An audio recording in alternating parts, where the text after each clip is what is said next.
Hello everyone, my name is Kunnuji. Welcome to my African music conversations. Here we are on a journey to familiarizing ourselves with various musical traditions in Africa. This is another video on the Southern African musical bowls, and we will still be hearing from Thabisa Dinga. In this video, Thabisa performs on the Uhadi and she talks about the instrument. And at some point, I join that performance. You want to hear what a muted trumpet sounds like on Uhadi music? Stay tuned. Meanwhile, if you're yet to watch the previous interview where Thabisa talks about the Uhadi, please do check out that video. She mentioned a few things in that video that will put things in this video into perspective. And if you're yet to subscribe to this channel, please do, and don't forget to leave a comment or a question below this video, and also share it with others who might be interested in this kind of conversation. Now let us listen to Thabisa as she performs on the Uhadi.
This is Uhadi bow, and as you can see, it's similar to the Umkhube, the first one, but this one has a longer stick and additionally a calabash to it. So the calabash, it's a plant, it's a veg actually that is grown. I haven't seen it here in Cape Cape Town, in the cities. I've seen it only in the Eastern Cape, you know, this veg, and they just take, as if it's a, I don't know if you've seen a pumpkin. So what they do, they just remove the seeds that's inside of the shell, and they just leave the calabash to dry, and then they attach it to the stick, and that's where the overtones comes from the calabash. So this instrument, it was also mainly played by women. For some strange reason, I wonder. So this instrument, as I've said, it's mainly played by women, and these instruments were very sacred. They were never played outside the house. You know, this instrument, mainly because the women had to undress themselves when they play this instrument. So they have to be bare chest, and they used to cut the size, the opening of the calabash according to the size of their breast. Also, they played it for divinal, different ceremonies, but sacred ceremonies, only women's ceremonies. I don't know if you've heard of Intonjani. That's where women go to their initiation school to be taught about womanhood and whatnot. So the elderly women used to teach those young girls how to play this instrument. That's how close it was to women. And it was, obviously you had to enter into the womanhood in order to play this instrument. You have to be actually a bit more matured, and you have to have gone through that Intonjani ceremony to be able to play this. But times have changed now, you know, and it's not the same anymore. Even men play this instrument nowadays. So this instrument, basically, it has two fundamentals. If we have to speak about keys, it has two fundamentals. It has, for instance, now it's tuned to whatever key that you want, but for instance, it would be maybe C and D, and C would have the overtone series, and D would also have the overtone series, and that's where the other keys come from.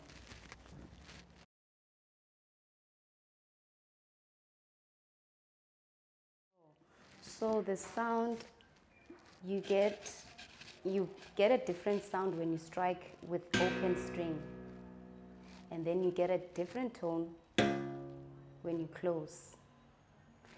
And then what happens by opening and closing, that's where you get the overtone series of those two fundamentals.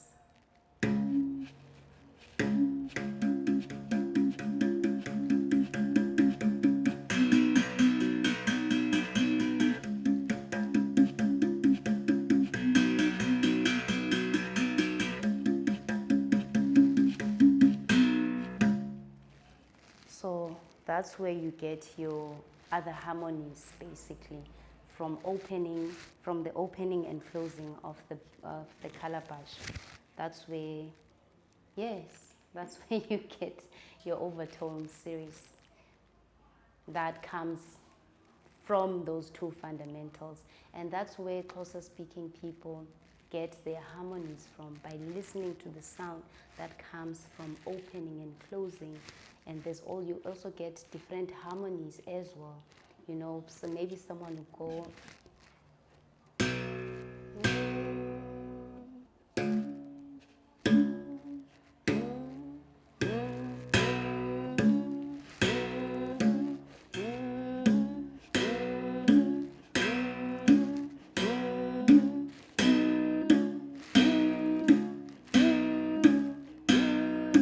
so as you bring it closer,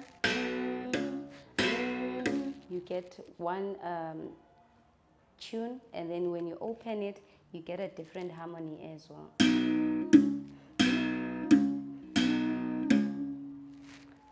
So that's how Xhosa music is structured. It's structured from what you get from listening to this instrument.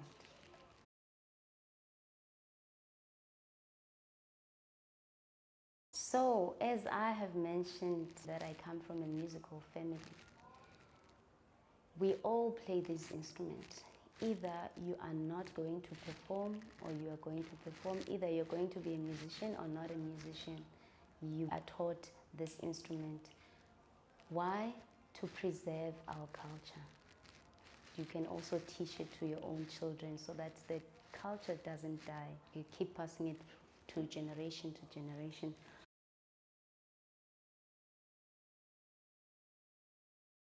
So where you can get me for bookings, you can get me on dzuplachisa@gmail.com. That's the band email where you can reach us. So that band, it consists of 11 members where we play all these African indigenous instruments we've seen and more. Also, we also have traditional dance, strictly Xhosa traditional dance that we perform with this big band ensemble. It's called Ibuyambo Ensemble. So you get us from dzuplachis@gmail.com. dzuplachisa@gmail.com. But also I play as a soloist as well. So as a soloist, you can reach me at thabisa2@gmail.com. I also play all these instruments that I've spoke about and more. And yes.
Traffic engaka, ayena gena ibona traffic engaka, agena ibona traffic engaka, chenina gena ibona traffic engaka,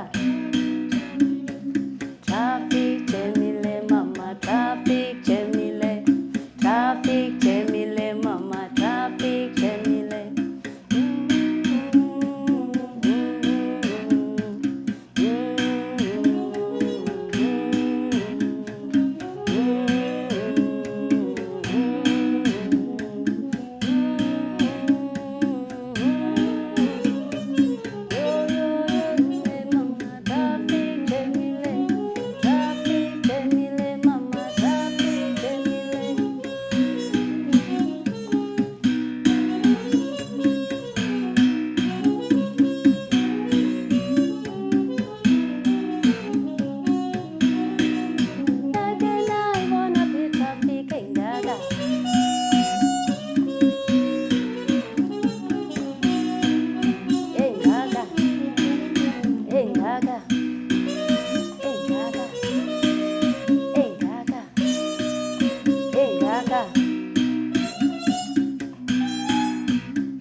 Traffic engaka, chinina gena ibona traffic engaka.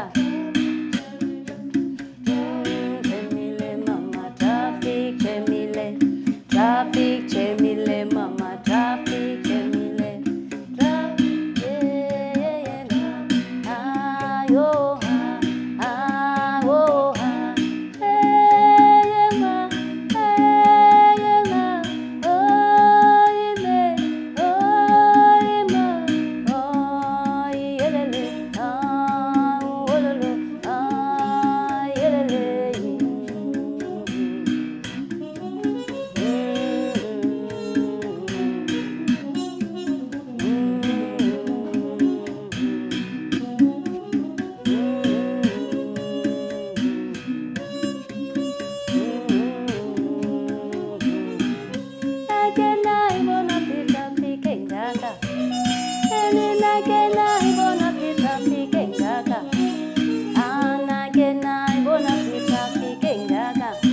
traffic jamile, traffic jamile, mama, traffic jam.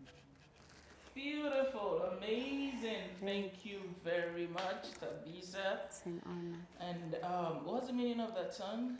Traffic jam. It means traffic is jammed. You know about traffic jam? Yeah. It's basically about traffic jam. You know, people always stressing about traffic jam when they go to work. They have to be late for work and all that. So, you know, yes, this song is just basically about traffic jam and the frustration around traffic jam. Beautiful, beautiful. That's like a contemporary Yes, it is. use of this traditional instrument Exactly. to like address an issue. You know? A common, like a current issue in our society. Yes. Thank you very much, Thabisa. Thank you. I'm Thank really you. honored.